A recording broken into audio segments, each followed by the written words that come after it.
있습니다. 오늘 함께 볼 말씀은 요한복음 9장 1절에서 2절까지 말씀입니다.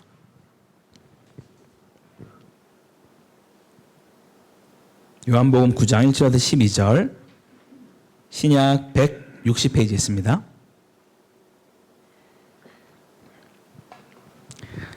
우리 다 찾으신 줄 알고 한 절씩 교독하신 후에 마지막에 합독하겠습니다. 제가 1절 읽겠습니다. 예수께서 길을 가실 때 날 때부터 맹인된 사람을 보신지라.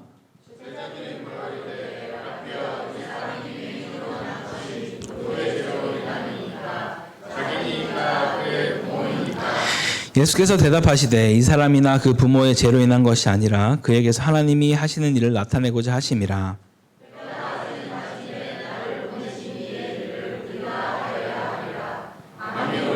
그때는 아무도 일할 수 없느니라. 내가 세상에 있는 동안에는 세상의 빛이로라.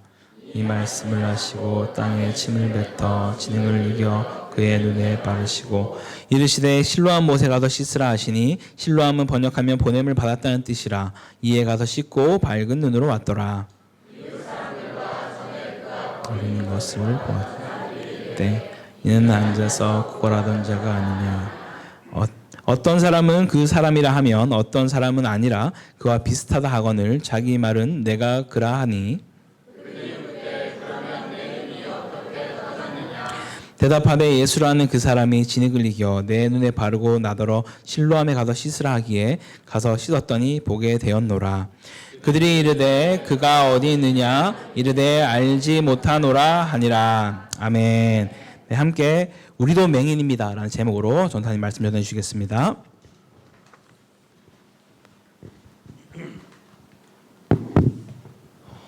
언제나 이 자리에 서면 떨리는 것 같습니다. 제 마음을 가라앉고 그리고 여러분들을 위해서 다시 한번 기도하고 말씀 전하겠습니다. 기도하겠습니다. 하나님 아버지, 이렇게 이 자리에 불러주심에 감사합니다. 이 부족한 종 이 자리에 서게 하였으니 주님 주관하여 주시고 주님께서 말씀을 전해주세요. 주님 함께 해주시고 그리고 비록 부족하나 이 말씀을 들으셨을 때 성도님들이 새로운 깨달음을 받고 주님을 더욱더 알아가기를 소망합니다. 주님 감사합니다. 예수님 이름으로 기도했습니다. 아멘. 샬롬. 이렇게 서서 너무 행복한 것 같습니다. 사랑하는 코타키나발루 성도 여러분, 오늘의 제목은 우리도 맹인입니다입니다. 오늘 여기 이 자리에 오신 분들은 맹인이 안 계시죠? 그렇죠? 다 이렇게 보실 수 있을 거라 믿습니다. 그러나 우리의 영적 상태는 어떨까요? 우리가 본다고 해서 과연 우리가 보고 있는 걸까요? 성경에 나오는 맹인을 통해 우리의 영적 상태를 한번 다시 뒤돌아보기를 소망합니다. 오늘 말씀에는 맹인이 나옵니다. 그리고 이 맹인은 특징이 있습니다. 그는 태어날 때부터 맹인으로 태어났다라는 겁니다. 요즘 현대 시대에서는 왜 어떻게 무슨 일이 일어났는지 과학적으로 알 수가 있습니다. 그리고 워낙 현대 의학이 발달되어 있기 때문에 어떤 질병들은 치료가 가능하기도 합니다. 그러나 예수님 시대 때에는 2000년 전이라 그런 의학 기술도 없었기 때문에 이렇게 장애를 갖고 태어났다라고 하면 그런 이 아이가 죄를 지었거나 부모가 죄를 지었거나 이 가정이 저주를 받았다라고 생각을 합니다. 그래서 어쩌면 오늘의 제자들의 그 반응, 오늘 2절에 보면 그 누구의 죄로 인해 이 사람이 맹인이 되었느냐라는 것이 어쩌면 그렇게 특별한 그런 질문이 아닐 수도 있습니다. 보통 아이가 태어나면 그러면 그 가정의 보물이라고 합니다. 저는 아직 자녀가 없기 때문에 이해를 잘 못하겠지만 앉아 계신 여기 성도님들은 자녀를 보시면 눈에 넣어도 아프지 않을 그런 자녀일 거라 믿습니다. 아멘. 그렇지만 그런 자녀가 그렇게 소중하게, 그렇게 귀하게, 그렇게 보물처럼 여겨지면서 자라야 되는데 이 아이는 그 가정의 불행으로 태어났습니다. 어쩌면 이 아이 하나 때문에 주변 사람들은 저 부모가 죄를 지어서 저 아이가 저렇게 태어났을 거야. 또는 아니야 무슨 소리야. 저 부모는 엄청나게 훌륭한 사람인데 내가 저 사람들을 알아. 저 아이의 죄일 거야 라고 하면서 주변 모든 사람들이 수탁수탁거리면서 엄청난 비난과 비판을 하면서 계속해서 그 부모와 그 아이는 그 가정 전체가 다른 사람들에게 깎여내리면서 눈치를 봐야 됐던 그런 상황이었습니다. 그러한 가족뿐만 아니라 그 맹인은 얼마나 고립되고 얼마나 외로웠을까요? 그리고 이 사람들 주변에 왔다 갔다 하면서 얼마나 자기가 작아지고 슬프고 그런 외로움을 느꼈을까요?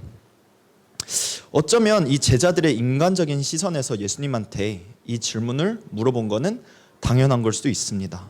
그러나 언제나 예수님은 우리 인간적인 시선으로 보지 않고 정말 이해할 수 없는 답변을 말하십니다. 3절에는 예수께서 대답하시되 이 사람이나 그 부모의 죄로 인한 것이 아니라 그에게서 하나님이 하시는 일을 나타내고자 하심이라 라고 말씀하셨습니다. 즉 예수님께서는 그 맹인이 그 죄로 인해 맹인이 된 것이 아니다. 그리고 부모님이 죄를 지어서 그런 것이 아니라 하나님이 영광 받기 위해서 미리 예비된 것이다 라고 말씀을 하신 것입니다. 어쩌면 사람들의 단점만 보며 이를 욕하지만 하나님은 이 불가능을 통해서 이 정말 말도 안 되는 상황에서 길을 만드실 것을 이미 예비하셨다라는 것입니다. 사랑하는 코타키나발루 한인 성도 여러분, 우린 때로 연약함을 이 본문에서와 같이 다른 사람들이 알아서만 안 되는, 다른 사람들이 정말 이것만큼은 알지 않았으면 하는 그런 비밀을, 그런 연약함을 하나쯤은 갖고 있을 거라 생각합니다. 그렇지만 하나님께서도 이런 연약함을 어떻게 보면 거절하지 않습니다. 오늘 말씀에 보면 예수님께서 먼저 맹인에게 다가가셨습니다. 오히려 예수님께서 우리에게 먼저 다가오셔서 우리의 그 연약함을 받으시고 우리에게 그 숨기려 하면 우리가 더 작아지는데 하나님에게 드렸을 때 하나님이 그걸 쓰셔서 오히려 높여주신다라는 것을 오늘 말씀을 통해서 우리는 볼 수가 있습니다.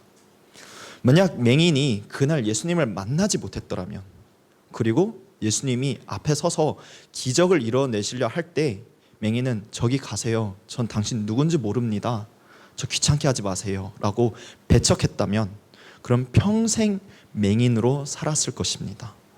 우리의 부족함 속에서 우리의 그 문제가 너무 크다 생각하여, 또는 너무 부끄럽다 생각하여, 또는 이것이 누구에게 알려지지 심지어 하나님에게도 알려지지 않았으면 하는 그런 마음에 만약에 하나님을 밀어낸다라고 하면 마치 41절에 나오는 그 바리새인들을 책망하시는 그 예수님의 모습, 즉 너가 보지 못하지만 본다라고 한 것이 너의 죄다라고 하시는 그 우리의 그 나약함이 오히려 우리의 발목을 잡고 있는 것이 아닐까요? 사실 그대로 우리가 망각할 때 우리의 자신의 신앙을 속이는 셈인 것입니다. 우리의 연약함은 단순히 우리를 깎아내리는 것이 아니라 오히려 온전히 우리의 그 연약함을 깨닫고 그걸 가지고 하나님이 우리를 불러주시는 자그마한 신호일 수도 있다라는 것입니다. 그리고 그것을 가지시고 하나님이 우리를 고쳐주신다라는 거예요. 우리는 겸손히 그래서 우리의 그 나약함을 알고 하나님을 구하고 하나님 앞에 나아가 무릎을 꿇고 있었을 때 그 맹인처럼 우리는 하나님에게 다시 영광을 돌리고 우리를 통해서, 우리가 누구가여서가 아니라 정말 우리를 통해서 하나님이 영광을 받으실 수 있도록 하는 그 길이 될 수 있다라는 것입니다. 하나님이 그럴 수 있다라는 분을 믿으시기를 소망합니다. 두 번째로 진정한 시력을 위해 하나님의 관점으로 우리의 나약한 부분을 의뢰하였지만 정말 우리는 그러한 부분에서 하나님이 하실 수 있다라는 믿음이 필요한 것 같습니다. 오늘 맹인은 정말 연속의 믿음을 발휘했습니다. 어쩌면 5절에서 7절을 보면 내가 세상에 있는 동안에 세상의 빛이로다 라고 예수님께서 말씀을 하시고 갑자기 땅에 침을 뱉으십니다. 그러더니 갑자기 진흙을 만드시고 눈에 바르십니다. 그러면서 갑자기 실로암 못에 가서 씻으라 라고 명하셨는데 잠시 우리가 그 맹인의 입장에서 한번 생각하기를 소망합니다. 이 맹인은 예수님을 본 적이 없습니다. 그렇죠? 눈이 안 보이니까 당연히 본 적은 없겠죠. 그리고 예수님에 대해서 들어봤을 수도 있으나 이 사람이 예수님이다라는 확신은 절대 없습니다. 그런데 갑자기 이 어두컴컴한 내만의 세상에서 갑자기 누군가가 와서 내가 세상의 빛이다 하더니 갑자기 퇴 라는 소리가 들리더니 갑자기 슥슥 뭔가의 무슨 소리가 들리면서 그것을 갑자기 제 눈에 바르는 겁니다. 정말 황당했을 것 같습니다. 그 맹인의 입장에서는 정말 이 사람이 누군데 이 더러운 것을 나의 눈에 붙였을까? 어쩌면 제가 그 맹인이었으면 화를 냈을 것 같습니다. 어쩌면 그래서 저에게 그런 시련을 주시지 않는 것 같습니다. 그런데 예수님께서는 그러고 나서 그러한 더러운 어쩌면 진흙을 갖고 실로암에 가서 씻으라라고 하신 겁니다. 근데 이 시대나 그 옛날 시대나 구걸하는 사람들은 언제나 공통적으로 인파가 많은 곳에 있어야 합니다. 그래야 돈을 벌 수 있는 확률이 높아지기 때문이죠. 즉 그 시대에는 이런 장애를 갖고 있는 사람들에게 주어지는 서비스나 시설이 갖춰지지 않았습니다. 더군다나 도로도 잘 포장되어 있지 않았습니다. 이 사람들이 바글바글한 상황에서 진흙을 묻은 상황에 계속 이 사람들을 누비고 나아 실로암이 어디 있는지 모르는 상황에서 저기요 실로암이 어디입니까? 실로암이 어디 있습니까? 저를 알려주세요라고 계속 헤매가는, 그러나 이 누군가가 모르는 이 사람이 나에게 가서 씻어라 할게 계속해서 믿음을 발휘하면서 그 사람은 한 발짝 한 발짝 넘어졌을 수도 있고 기어갔을 수도 있고 계속해서 몸부림을 치면서 실로암으로 갔다라는 것입니다. 몸부림이 필요하다라는 것입니다. 정말 그리고 씻었을 때 오늘의 말씀처럼 눈을 뜨고 집에 돌아간 것을 확인할 수 있습니다. 정말 어쩌면 그냥 넘어갈 수 있는 구절에서 정말 대단한 믿음을 발휘한 것 같습니다. 그렇다면 우리에게 이 믿음이라는 것이 무엇일까요? 그걸 알기 위해서는 믿음장인 히브리서 11장 1절에 있는 믿음을 어떻게 정의하는지를 한번 같이 보기를 소망합니다. 히브리서 11장 1절에는 이렇게 나와 있습니다. 믿음은 바라는 것들의 실상이요 보이지 않는 것들의 증거니. 믿음은 바라는 것들의 실상이라는 부분은 이해는 어느 정도 할 수 있었는데 보이지 않는 것들의 증거다라는 부분은 저에게 좀 매우 어렵게 다가왔습니다. 증거라고 하면 뭔가 evidence, 뭔가 이런 범죄나 뭔가 이것만 있어야지 뭔가를 증명할 수 있는 뭔가 정말 저한테는 두루뭉실한 그런 단어였습니다. 그러나 영어로 다시 한번 봤었을 때 영어로는 assurance라는 단어를 쓰고 있다라는 것입니다. assurance라는 단어는 한글로 번역하자면 확신입니다.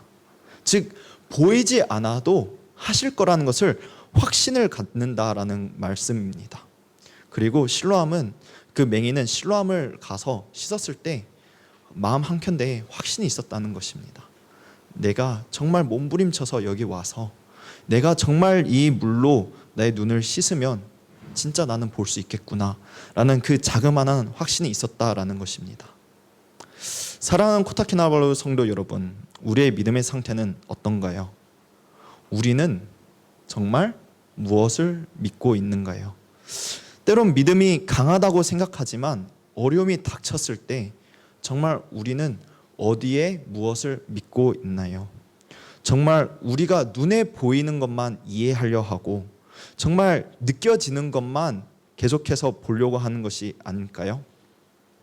그러나 하나님은 전지전능하신 분입니다. 믿습니까?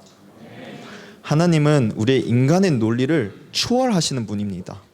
일단은 예수님께서 이 세상에 오신 것부터 그 모든 예언을 하나하나 다 이뤄내신 것부터가 일단은 우리 인간으로서 상상을 초월하시는 그런 분이신다라는 것입니다.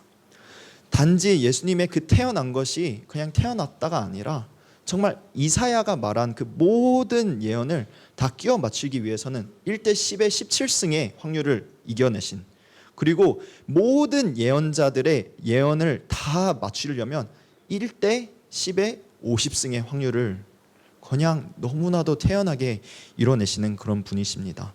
그리고 그런 기적과 길을 만드시는 분이 우리 모두를 사랑한다라고 하십니다. 그리고 우리를 불러주신다라는 거예요.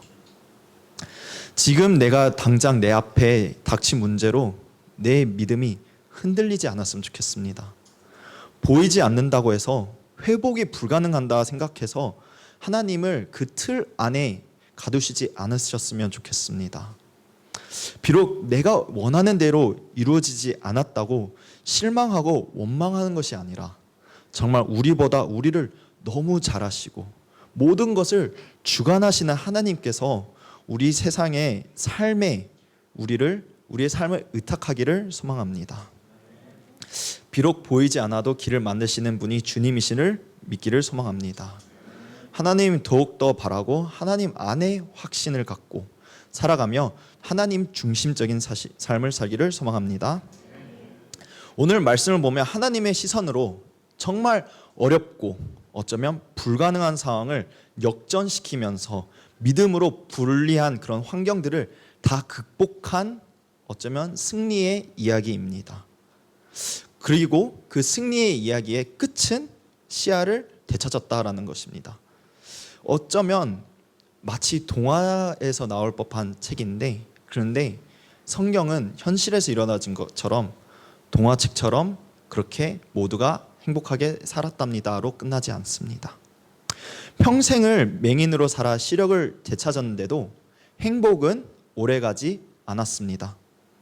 실제로 설교를 준비하면서 좀 다양한 리서치를 진행했는데 오히려 평생을 맹인으로 살다가 자살한 사람들의 시나리오들을 너무나 많이 봤습니다.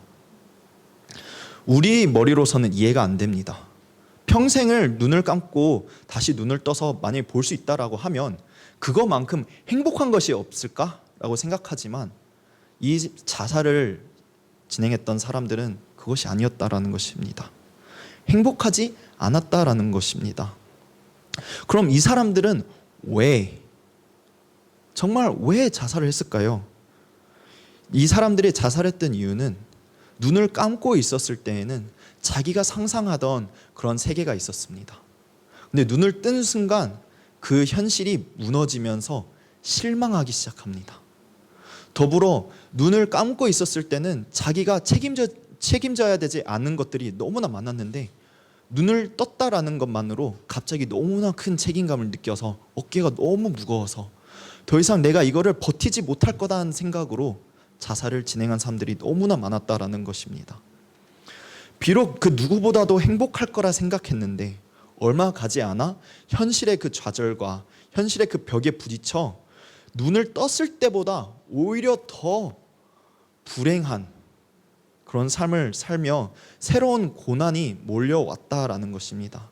어쩌면 그 현실의 벽과 고난에서 도망을 갈 수 없다라는 것인 것 같습니다. 오늘의 맹인도 현실적인 문제에 예외되지는 않습니다. 함께 본 본문에서는 눈을 뜨고 주변 사람들의 눈을 뜰 수 있는 거에 궁금해하며 그 사람은 그냥 집에 돌아간 거로 보이지만 오히려 9장 전체를 보면 이 이야기가 바리새인들의 귀에 들어갑니다. 그리고 오히려 이 바리새인들은 이 맹인을 불러서 신문하기 시작합니다. 너의 눈은 누가 고쳐줬느냐? 정말 사실대로 말해.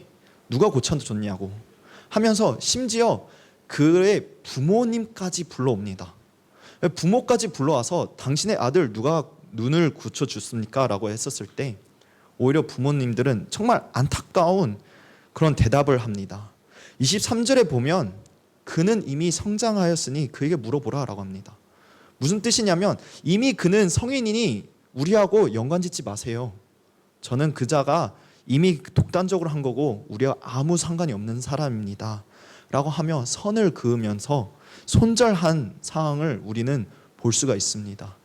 어쩌면 누구보다도 제일 함께 기뻐해줘야 되는 사람, 누구보다도 너무나 이 기쁨을 만끽해줘야 되는 사람에게 배신을 당하고 배척당하고 손절당하면서 선을 그어진 그런 너무 쓸쓸한 그런 모습을 우리는 볼 수가 있습니다. 심지어 여기서 끝난 것이 아니라 맹인이었던 사람은 심은 끝에 결국 회당에서 쫓겨났습니다. 그냥 눈을 뜬 것뿐인데 정말 기적을 통해서 새로운 삶을 살 수 있는 기회가 주어진 것뿐인데 이 사람은 모든 사람들에게 배척을 당하며 심지어 이 종교 중심적이었던 이 사회에서 바리새인들에게 찍혀 거의 멀리 밀려 나갔던 그런 모습을 볼 수 있습니다. 그런 상황에서 예수님은 이 맹인을 다시 만나주시고 그 맹인 앞에 다시 나타납니다. 그리고 다른 거 물어보시지 않고 내가 인자를 믿느냐라고 물어보십니다. 어쩌면 우리에게 물어보는 거가 비슷한 것 같습니다. 나를 믿느냐? 우리가 뭔가를 잘한다고 하면 절한다면 바닥에 넙죽 엎드리는 모습을 생각을 합니다. 왜냐하면 이 사람의 성경에 보면 맹인은 믿는다라고 하면서 바닥에 엎드리는 모습을 보여줬거든요. 절하는 모습을 보여줬거든요. 그러나 38절에 이 헬라어의 원어를 보면 프로세키네센이라는 단어를 자세히 볼 수가 있습니다. 그리고 이 원형인 프로스퀴네오라는 단어가 경배하다, 예배하다라는 단어로 번역을 할 수가 있습니다. 즉 그냥 엎드려서 그냥 절한 것이 아니라 다시 하나님을 찬양하며 영광을 다시 하나님에게 돌렸다라는 것입니다. 정말 그 영어에서 나온 것처럼 하나님을 worship했다라는 것입니다. 맹인이었던 자는 예수님을 만났습니다. 그리고 현실로서는 부모의 배신을 당하고 정말 모든 상황에서 부당한 그런 대우를 받으며 정말 어려운 상황에 처했습니다. 그러나 맹인의 진정한 행복은 눈을 뜬 데에서가 있는 것이 아니라 예수님을 만남에 있어서 있습니다. 그리고 정말 예수님을 만났을 때, 그리고 예수님을 만나서 삶이 변화되어 하나님에게 다시 영광을 돌렸을 때, 그때 육적인 눈만 뜨여진 것이 아니라 영적인 눈까지 띄어졌다라는 것입니다. 때론 이 세상에 만유의 주님이 우리를 너무 사랑하셔서 우리와 함께하고 있다라는 부분을 우리는 잊고 살아갈 때가 너무나 많은 것 같습니다. 눈을 뜰 수 있으나 나는 맹인입니다라고 하면서 눈을 감고 다니는 것과 마찬가지라는 것입니다. 최고의 선물이 생각보다 가까이 있으나 우리는 그것을 멀리 하려 하고 안 보려고 하고 우리 자신이 그것과 담을 쌓아가는 것이 아닌지 다시 한번 되돌아보기를 소망합니다. 정말 우리의 그 어려움이 닥쳤을 때 실용적인 그런 은혜만을 구하는 것이 아니라 그 은혜의 원천이신 그 하나님을 구하는 것은 어떨까요? 우리가 다시 눈을 한번 뜨고 예수님이 주신 그 은혜, 그 모든 문제와 그 모든 시련을 정말 작게 만드는 그 은혜를 다시 생각하면 어떨까요? 그것은 예수님이 우리를 위해 옆에 계신 분이 아니라 나를 위해 십자가에 못 박혀 돌아가셨다라는 것입니다. 그 모든 수모를 겪고 나를 너무 사랑하시기 때문에 나의 그 눈 감은 것을 뜨게 해주시려고 십자가에 돌아가셨다라는 거예요. 그거만큼 귀하고 그 외의 것이 필요가 없을 정도로 얼마나 큰 선물입니까? 그리고 우리는 정말 그걸 알았을 때 정말 우리 속에서 하나님을 영광 돌리는 그런 삶으로 변화되기를 소망합니다. 맹인은 진정으로 눈을 떴을 때 예수님을 찬양했습니다. 예수님께서 십자가에 돌아가셨을 때 우리의 죄를 비로소 눈을 뜨게 하셨습니다. 어쩌면 이번 3월이 정말 특별한 그런 달입니다. 종려주의를 비롯하여 고난주간과 부활주의를 맞이하는 한 달입니다. 다 같이 예수님께서 우리를 얼마나 사랑하시는지 다시 한번 둘러보기를 소망합니다. 그리고 주님의 그 사랑의 눈으로 이 우리가 눈을 뜨었으니 이제 우리에게 이루어 주실, 그리고 우리에게 말씀해 주시고 보여주실 것을 기대하는 한 달이 됐으면 좋겠습니다. 세상이 말하는 그냥 긍정적인 이득을 취하기 위한 믿음보다 삶으로 살아가고 희망과 진정한 시야를 통해 하나님을 영광 돌리면 어떨까요? 우리 삶을 통해 그 믿음을 발휘하여 그 정말 역경을 이겨내고 하나님께 영광을 돌리면 어떨까요? 맹인의 그의 연약함을 통해 예수님 앞에 절하며 예수님 앞에 영광을 돌렸습니다. 우리도 우리의 연약함을 통해 진정한 그 하나님의 관점으로 극복해 나가며 믿음을 통해서 매일 그 선한 싸움을 싸우면서 하나님에게 영광을 돌리기를 소망합니다. 옆에 계신 분들에게 인사하기를 소망합니다. 오늘도 예수님을 통해 당신을 봅니다.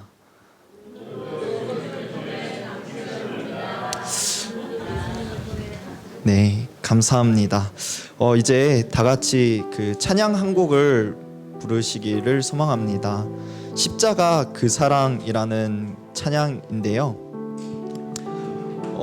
정말 그 십자가가 멀리 있는 것이 아닌 것 같습니다. 정말 우리 옆에 있는데 우리는 얼마나 그것을 안 보려고 노력했나요? 정말 눈을 감고 내 길대로 어떻게든 아둥바둥 살아가지 않았나요? 정말 이 찬양의 고백처럼 이 옆에 있는 그 십자가를 생각하며 찬양하기로 소망합니다.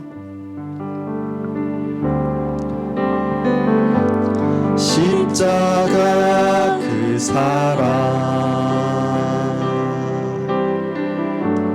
멀리 떠나서 무너진 나의 삶 속에 잊혀진 주은혜 돌 같은 내 마음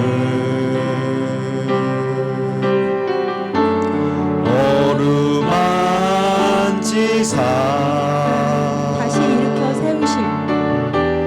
다시 일으켜 세우실 주를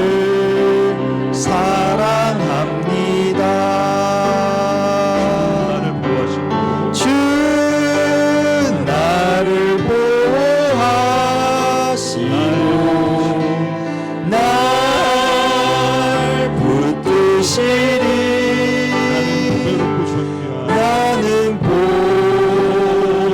보배롭고 존귀한 주님의 자녀라.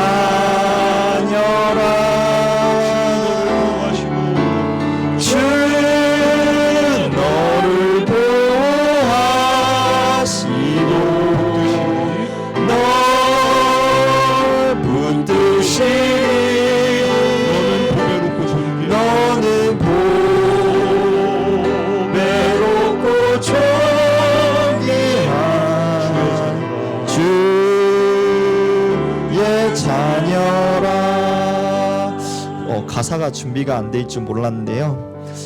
어쩌면 우리가 다시 한번 2절을 부를 때 모두가 다 그냥 눈을 감으셨으면 좋겠습니다. 그냥 눈을 감고 이 가사 한 가사가 무슨 신앙의 고백을 하고 있는지 정말 나에게 어떤 말씀을 하시는지 한번 들어보기를 소망합니다. 그리고 저희가 이렇게 불러드릴 때에 정말 잠시라도 기도하면서 하나님 앞에 나아가기를 소망합니다. 지나간 일들을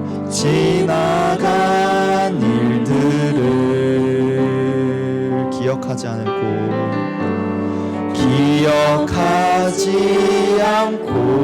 이전에 행한 모든 일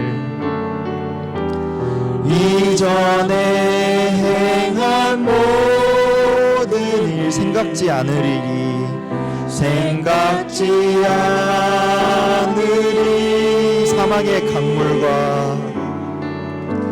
사막의 강물과 길을 내시는 주, 길을 내시는 주, 내 안에 새 일 행하실 주님만, 내 안에 새 일 행하실 주만 바라보리라. 주 너를 보호하시고 주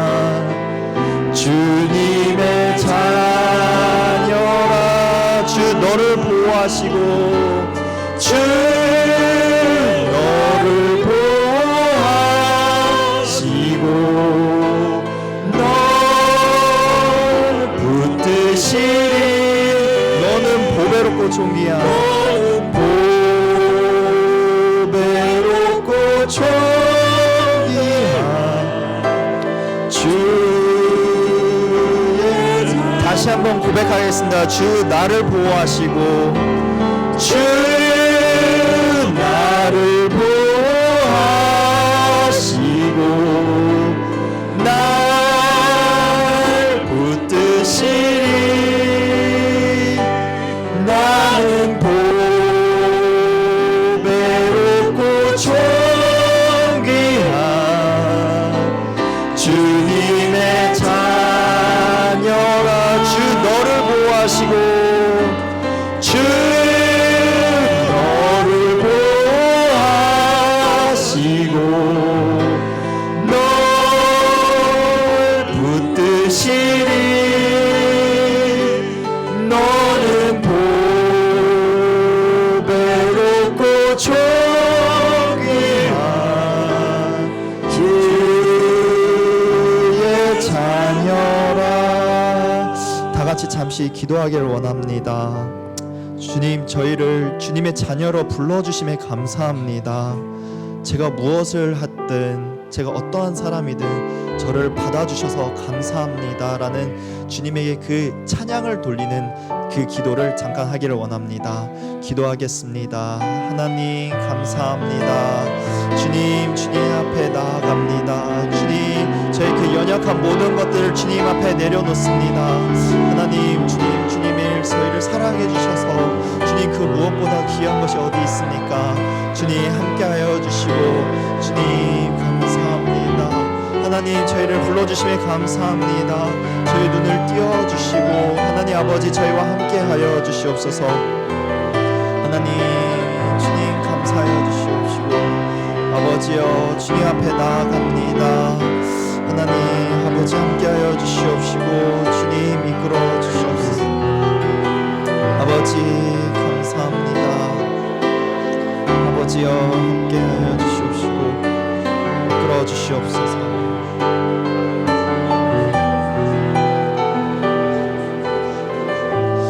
기도하겠습니다. 하나님 감사합니다. 감사합니다. 감사합니다. 이렇게 연약한 저희를 불러주시고 눈을 띄워주시고 저희와 함께 동행해 주신다는 그 주님, 너무 감사합니다. 사랑합니다. 주님, 계속해서 우리가 이 삶을 살아갈 때 저희는 이제 육적인 눈으로만 보는 것이 아니라 영적인 눈으로도 세상을 보며 하루하루 우리 삶으로 주님에게 영광을 돌리며 찬양을 돌릴 수 있는 삶을 살 수 있도록 도와주세요. 아버지, 앞서가시면서 저희를 잘 이끌어 주시고 옆에서 저희와 동행하여 주시고 지칠 때마다 쓰러질 때마다 일으켜 주시사 뒤에서 밀어 주시고 위에서 저희를 지켜 주세요. 주님 감사합니다. 예수님 이름으로 기도했습니다. 아멘.